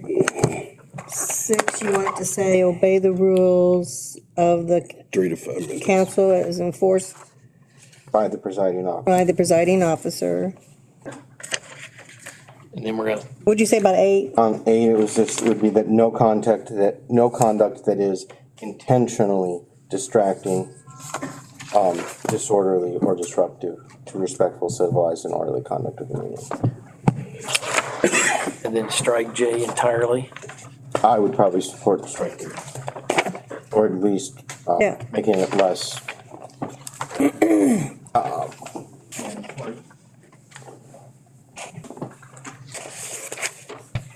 If you wanted to keep a softer concept on J, you could make it read something like, a uniformed town police officer shall attend any meetings of the town council upon the request of the council president, Or even any council member, or any council. unless, does that bother you? I think all council members should be, Okay, that's fine. yeah, covered as. Because if someone's getting threats and they're getting that called to their home, it'd be nice for us to be able to call and say, hey, this is kind of getting a little deep. Do you mind stepping say in for a that little? again? That was pretty smart. Uniformed town police officer shall attend any meeting Any. of the town council open to the public when requested by a member of the town council. Are you all right with that, sir? Okay.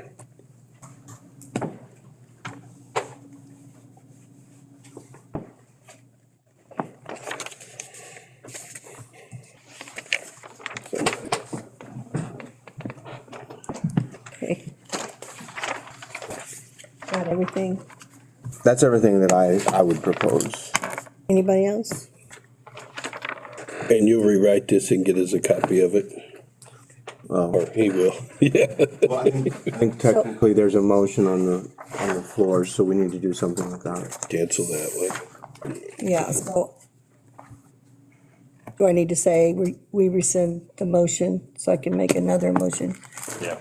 All right, I'm gonna make a motion to approve the ordinance 2024-09 as amended in the discussion. Hold a second. Have you rescinded your motion Okay, yet? rescind Yes. it. She just did before Yeah. that. Did the second get rescinded? That's why I was getting ready to say, but I didn't want to interrupt you. You don't Yeah. matter. Rescind. Yes, I said yes. Proceed. I just Do what he did. told me. Did you not hear me? I didn't hear him. He's silent but deadly. I'm making a motion to approve ordinance 2024-09 as amended in the discussion for approval. I think I have everything, well, let's make sure we got the, well, I want to make sure I got it clear. Number I 2, think I have everything except I want to make sure we're clear on J. you said have a- any meeting Any meeting? when requested by a member of the town council. Member of the town council. Okay, I think I got it.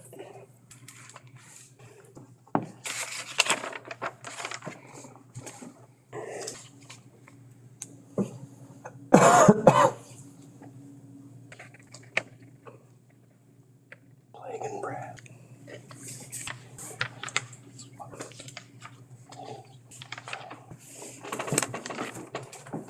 What I've got now is a uniformed town police officer shall attend any meeting of the town council open to the public when requested by a member of the town council.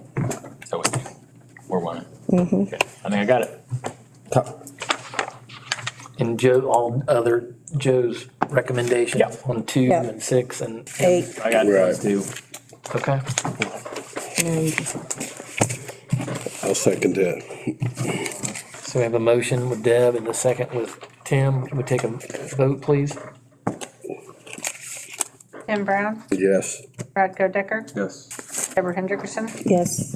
Joe Saylor, Yes. Richard Hill, Yes. 0. And that was just first reading, and I would recommend that First reading. we get you the revised version, put it on the agenda for Please. next meeting and Can't go verify that it's. until July anyway, so. We got time. Yeah, just make sure Rick gets a copy.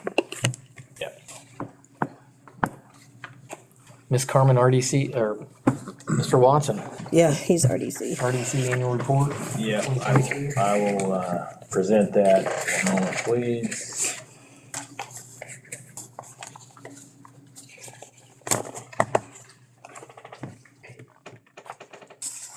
All right, new statute requires that each year the RDC not only submit their annual report to DLGF and submit in writing to you a copy you were previously provided, but it also requires that the annual report be presented in a public meeting. So that's what this is all about. And you were provided another copy of the annual report for 2023. I went through and just highlighted things that I thought were most interesting, if you want to call it that. I would start with the commission members. Last year, you had Todd Clayton, Katie Cavallari, Tom Carroll, and John Ventnor and David Hawkins, with Kent Beeson being the school board advisor. That's a non-voting member.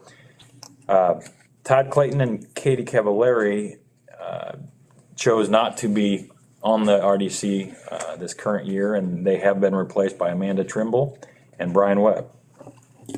Just thought you might want to be aware of that, although you technically appointed them previously. Moving on to the fund or financing, at the beginning of last year, it's on the second page, there was a beginning fund balance on January 1 of approximately $391,000. The RDC received TIF funds amounting to approximately $677,000 during 2023. It also expended approximately $380,000, leaving a balance at the end of the year, December 31, 2023, of $688,000. We do have a $7,250,000 bond obligation that is outstanding, and that relates to the Patch Phase 1 project. And there's no obligation on the part of the RDC in the town, other than to the extent there are TIF revenues that come in, we have to share those on I think it's an 80-20 basis, or I think for Phase 1. So 80% of that goes to the bondholders. But that is only on that portion of the TIF, not on the entire TIF. Correct. Just the phase one patch area. Moving on to the next page, I highlighted just a few things that were particularly noteworthy. The RDC has amended the declaratory resolution for the Whiteland Advancement Allocation Area to add parks and recreation and quality of life amenities to its plan. I'm pretty confident that this came through the council and got the council's approval as well, but just as a reminder, that was one of the significant things that was done last year. Of course, they've also pledged TIF revenues for phase 2 of the patch project. That still is yet to close, but we hope that that closes here yet this year. Next, the RDC is funding engineering, design, and inspection services for a new roundabout at Bob Glidden and Whiteland Road. That design work, I think, is ongoing at this point, not been completed yet. And then lastly, the RDC approved contributing $750,000 towards the construction of a new roundabout at Graham Road and Paul Hand Boulevard. That's working through an interlocal agreement with the city of Franklin to help assist and see that come to fruition. Which they've already paid 250,000 of it. And actually, at this point, 500,000. 500, we've already paid. 250 last year, and then, what, in February, I think, Okay, they paid another 250 in. okay. And then the final payment's in November. If you've got any questions, happy to try and answer those. Otherwise, that's your presentation.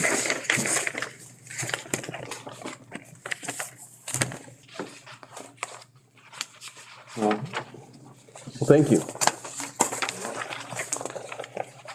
Can we get a PowerPoint next time? No, I want to be like if Julia meets, man. You know, like sliding in and stuff? no. I guess that's a no. The RDC fun again. Thank you, sir. If you want it, we can do it. We want to know your hours. There you go. Carmen, we're back to you. Review abatement statements, compliance, or That's Yeah, that one's mine too. And it's similar to last month. Whenever you have abatements outstanding that have been approved by the town council, every year that abatement is in existence, the taxpayers for those properties have to submit a report on their compliance with their, obligations and so forth. And so we received two more compliance statements, one being from technically it's I-65 Park South Logistics Center, which is otherwise known as Core 5 for their first building. And they're in their second year of their abatement. Their estimated assessed value was, on their original application, was $22,400,000. Their actual assessed value for this coming year, 2025, pay 2025, is actually 31 million, a little over 31 million. So they've exceeded their estimate. Their estimated cost of the project was $22,400,000. Their actual cost was $31,754,000. They didn't estimate any employees because it's a spec building, and so that's all zeros. And my recommendation in reviewing it was that to find them in substantial compliance. Second building was Excel Inc., which is building 5 of the Whiteland Logistics Center, originally started by Development. And it's in year 4 of its abatement. They had an original assessed value estimate of $28,454,000. Their actual assessed value, and as I recall, they expanded their building, they requested an additional abatement approval for their expanded portion. And in any event, the actual assessed value for pay 2025 is $61,913,000. Their estimated cost of the project was $33,476,000, and their actual cost of the project was $99 million. And their actual, they also estimated no salaries and no employees because at the time it was a spec building, but they actually have 195 employees with an average salary of $34,000. Consequently, I've recommended that they also be found in substantial compliance. Gosh, I can't believe it's been 4 years. I know. And what's the name of the company? Time flies when you're having fun, Deb. Excel Inc.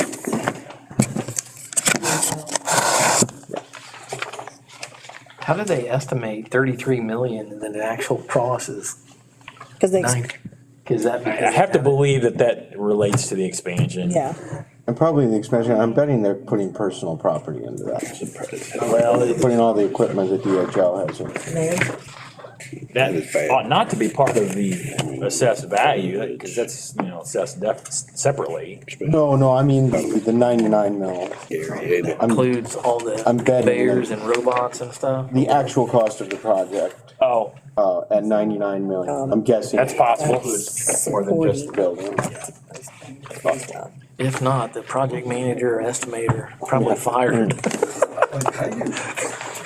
Oops, I missed that one. Support families on just so gas you know, we do need you to take official action to make a determination whether they are or are not in substantial compliance. So I would request a motion one way or the other. I'll move to find I-65 Park South Logistics Center at Whiteland Building 1 LLC and XL Inc. DBA as DHL Supply Chain, both in substantial compliance on their SB1s, CF1s, whatever they are. Have a second? CF1s. Mr. Sayer, Mr. Godecker? Can we have a vote, please? Tim Brown, Yes. Brad Godecker, Deborah Hendrickson, yes. Joe Saylor, Yes. Richard Hill, Yes. passed 5-0. Thank you. Thank you, sir. We're gonna get some more next month. Just be prepared. Okay, thank you. Carmen Slim? Save the date, July 26th, 2024, we're gonna do a community night, as we've been doing, we've narrowed it down to just one night. Last year, our hopes was to do this over by the fire department, but the tornado had other plans for us, so this year we are going to do it over near the fire department in our newly adopted land there for the park. So fireworks are already secured by Bailey and Wood and financial group and his insurance group. Together they will underwrite the cost of the fireworks, and then More Logistics has come on as a present. And we're in the process of collecting sponsorships for this event. We have pretty much, we've got some with the staff here that have helped with the community. We've got a band already secured, we've got a stage, and so everything's rocking and rolling so far. So looking forward to a fun event. Then in July, we also are planning to do tethered hot air balloon rides. So you stay locked and loaded, but you get to go up and down and. Let me get this for. I didn't roll that stuff. Spear gets a hold of the. What was that date, Carmen? July 26th, that's my parents' anniversary. I wanna know if there's gonna be tours of Funkhauser Estates. Hopefully the new Funkhauser Estates will be finished. What is the 26th? The outside will be done. By Friday night. Slim, do you have any updates you'd like to share with us, please? Most of you know, I've been working on the sewer main project. We are probably about 98% complete. We replaced about 450 feet of sewer main. So we first and went back the other direction now, and we will probably be done probably the end of this week. Well, excellent, thank you. Pretty quick turnaround. I know that's a ton of work put into that. I have a question for you, Slim. I'm under the understanding it was a 10-inch and you downsized it to 8-inch. Is that correct? Did you happen, normally in subdivisions and stuff like this, when we oversize the pipe, it's because we got the minimum flow. That's why we have to go to a bigger pipe. So we had the actual adequate to drop it down to an 8-inch pipe to make sure that the flow's been corrected. Because that's a big issue, and that's why I was concerned with it. And on that being said. That actually helped us out by we went under the roadway. That actually helped us getting into the manhole. It's easier for us to not have to tear all that out. We're gonna be able to sealer. So you just use it as a collar to go into the manhole, correct? That's what you're saying. And as that being said, safety is a big concern of mine. I don't know if you guys are aware, but we lost a gentleman in Noblesville, 8 feet deep, caved in on, killed him, 22 years old. Safety is amongst the most important thing for me on this crew, to make sure that everybody goes home the same day. And to me, I think that's something that the council needs to really support and back up, is the safety on any ditching. In my opinion, digging 8 feet or digging any deeper than that, I think it's just a lot of stress on our guys to dig that way, because Slim's probably is experiencing it, but a lot of his help's not. And so that's kind of a concerning to me, to make sure that the guys are getting the proper PPE, the proper training and stuff, to make sure that they're safe at the end of the day, especially with the cave-in that we just going through in Noblesville. So that's all I got to say, is just let's make sure we stay up on that for the guys, please. Thank you. Slim, in that regard, do we have, I know we rented a box and an excavator. Is that something that needs to be looked at? I mean, safety equipment or that shoring box? I mean, or do we have capabilities? It's probably just as easy and quick to rent it. I mean, I guess I have those connections, I guess, where like I can call people in the middle of the night and say, hey, I need this, and they're willing to, help the town out, or me as, working for the town, that they will get up in the middle of the night and do whatever they want.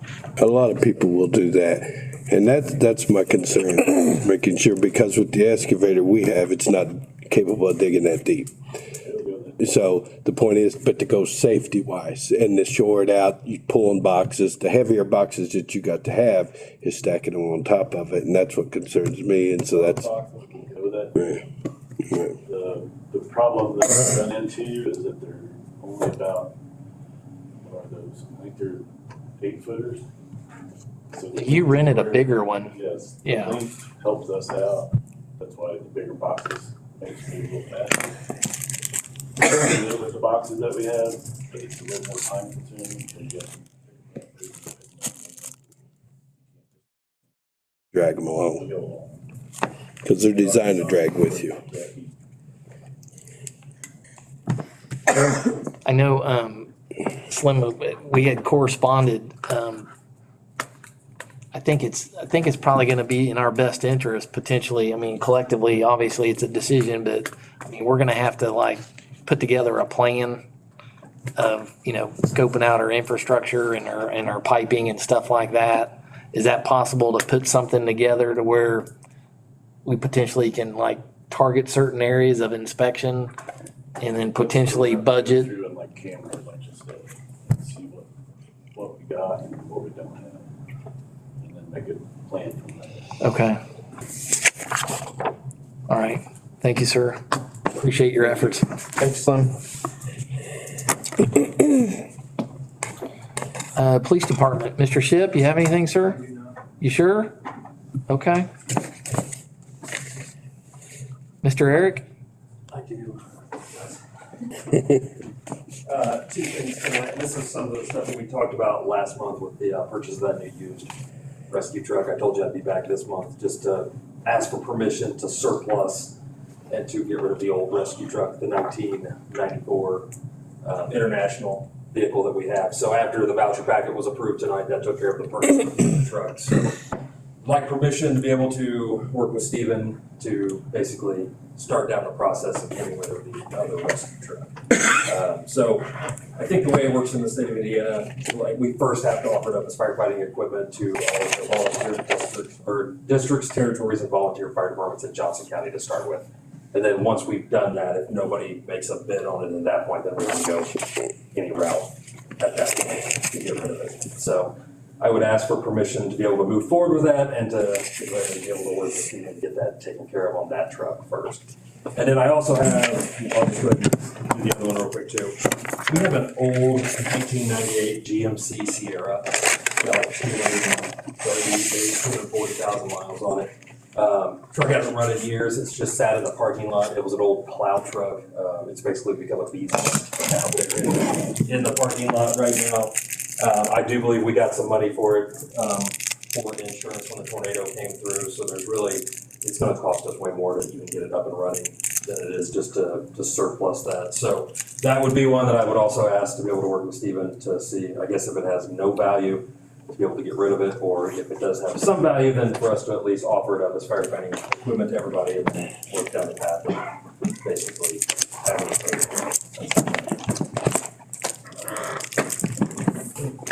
Do you need a motion for us to approve? Yes. Okay.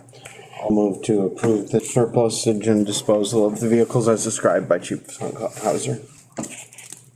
Second, Brian, Joe and Brad, and we have a vote, please. Tim Brown, Yes. Fred Godecker, Yes. Deborah Hendrickson, Yes. Joe Saylor, Yes. Richard Hill, Yes. passed 5-0. No, I don't like to get rid of anything. Thank you very much. Thank you. 1998 GMC This is a 2500. planner. Any council comment at all? I got one. Yep. My biggest thing is with everything coming down the pike with our rate increases and stuff like that, what we're going to look into. I think we need to look at this she sheds. Getting stuff, having them pay for what they're using. Right now, it's in their rent that they pay, we pay the water and sewer. They water a lot of flowers, there's no meter on it, we really can't tell how much water's going through there. We need to kind of meter it and see what we're doing with it, because now that we moved our farmer's market, that was the whole reason to have all that, because it was the farmer's market, but now we're moving it over there, so now it's just a business. What's just like other businesses before, it was to improve and get more people for the farmer's market, but since we moved it to the library, it's a concern of mine. I just want to bring that to everybody's attention. I think it's something we need to look into on, do we want, with all the flowers and everything, with the increase and all the water that they're using and stuff, do we need to check on maybe getting that metered, and that way we can charge them for amount of water and sewer that they're using. And that was one of the things. And one other thing is, I would like to let the people in the field know that we appreciate it. You know, we all take time to thank you guys, but none of us take time to thank the guys in the field. They did the sewer too. They are the backbone too. They do help with everything. I'd just like to make it known that the guys in the field, they do deserve a thank you too, because they are the ones what are help doing the work. They're the ones in the ditches, flimsy, the excavator, they're in the ditches. They're laying the pipe. They're dealing with it on a daily basis too. We always thank these guys. I'd just like to be on records that we do appreciate all the help too. Absolutely. Thank you. I know that the sheds has kind of been off on kind of communication. Would you like to? That's what I didn't wanna bring do. the numbers with me tonight, but it was a pie in the sky kind of idea that a previous town administrator had wanted to kind of allow folks to have an entrepreneurial spirit and have low rent, but they are sheds. Some of them are starting to deteriorate. And who's responsible for replacing them, or would we replace them? So we've been tossing around the idea, is this the best place for them? Is this the town's responsibility to, kind of give that entrepreneurial, spirit? Is that our responsibility? Is that the best use of our space? I think that's the biggest thing. And when we have meetings, even if we just have a department head meeting, or if we have an employee gathering or of such, or any kind of just smaller gathering, there's not a lot of space out there in the parking lot to do anything big, which is another reason why we moved to farmers market. So we've tossed around the idea. The whole concept didn't even come to you all to do it.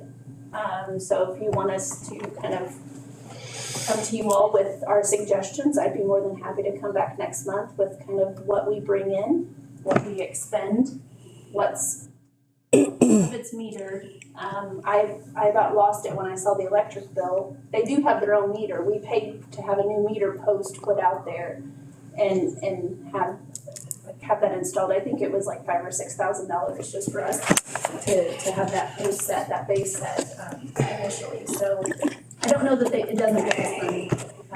But, you know, there is one business out there that there's only one here that's here year round. So the fire department's using 2 of them right now as their offices, so an extension of, you know, the Funkhauser Estates. Estates. And then. Is that what you were talking about? We're taking The one of the mobile other home. ones for storage. So, really, there's a seasonal, tenant, and then there is somebody here that is here year round, but if you guys are open to it, we can come back next month with kind of some ideas, suggestions. Yes, or- please. And I thought that was intended for local businesses, people in Whiteland. Yeah. Okay. Well, that was kind of the hope. That was the hopes, is to support the local community, give them a place that they could come, what was more affordable for rent and stuff, from what I understand. Okay, thank you. Thanks, Carmen. Any public comment at all? Going once, going twice? Okay, we'll go ahead and adjourn. Thanks, everyone. Thank you.